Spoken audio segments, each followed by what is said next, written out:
Welcome back to another episode of this donor insemination series. I'm reporter Samana Sheikh, who has been covering the lives of those who find out that they're artificially inseminated.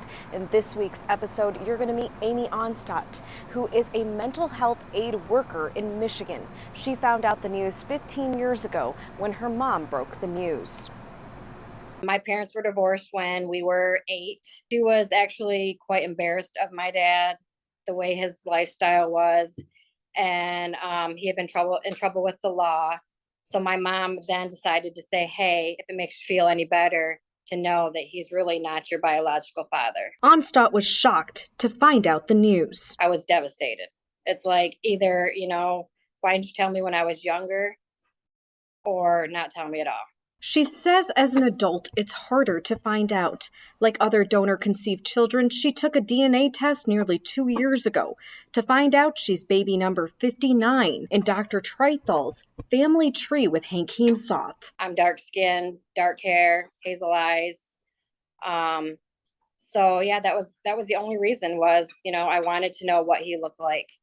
And when I did do the DNA test, I really didn't think I'd find out much. Maybe, couple cousins. Never ever thought I would find as many siblings or actually find out who the donor actually was. Like everyone else, the results left her confused. She was told it was from a medical student. She was told not to tell us. She was never told that my dad's sperm or the donors were mixed. She knew it was coming right from a donor. So yeah, she didn't know anything. That left Onstott concerned about her own medical history, and after much digging, she felt at ease. So I'm glad to know now, that Hank lived to be, 86 years old, and I know his medical background, his medical history. Now that I see pictures of my siblings and him, I mean, we all have a lot in common: the dark hair, the olive skin. A lot of us have hazel eyes, brown eyes. I really believe that my son, who is 24, looks a lot like Hank when Hank was younger. The grieving process for her became easier after connecting to her siblings. It didn't take long for Lynn, my other half-sister, to get a hold of me and basically, spill the beans. Lynn Spencer is the older sister all of the siblings respect. She has been mentioned by all of them. She understood it was her duty to help everyone else ease anxiety about what happened. There's a term, genealogical bewilderment, that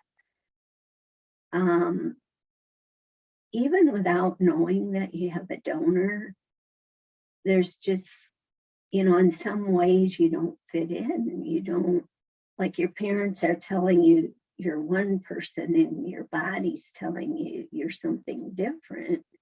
And it creates a lot of confusion about who you are and your identity. If people choose to have their families from a donor, I think it's important that they really are comfortable with their decision, that they have no shame about it. They're comfortable with it. They're accepting of it. They're willing to have their children know who their donor is. For Onstott, this experience made her appreciate her father who raised her. My dad will always be my dad. Like I said, we were very close, closer than what me and my mom were. A couple months actually before he passed away, which honestly, we didn't know he was going to pass away. It was unexpected death, I guess you should say. And I did talk to him and I did tell him that, I found out that he wasn't my biological dad and that I was okay with that. And that, it's not going to change how I feel about him because he is my dad. He raised me.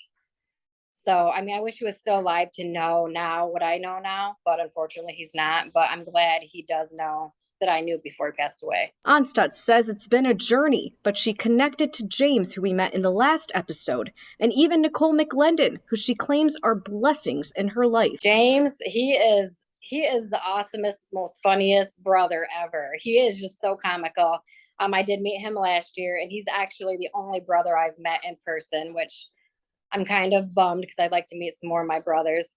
I have talked to a couple of my other brothers via Facebook, Instagram, email. But he's awesome. It's the neatest thing in the world. I started communicating, shortly after the DNA matches, by phone calls and text messages and everything. I was given 57 half siblings that I didn't know that I had. And they were all very supportive through the process. We have a Facebook page for the group, and it's been a place where people can get to know each other, where they can connect and talk. There had already been 2 reunions by the time that I was discovered, so I was able to attend the third. Having these extra siblings, I feel more love. I mean, I've always wanted more nieces and nephews. I do have one, 100% nephew from my sister.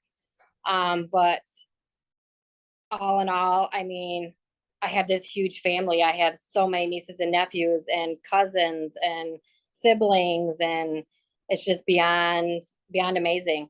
Samana Sheikh, TV reporting.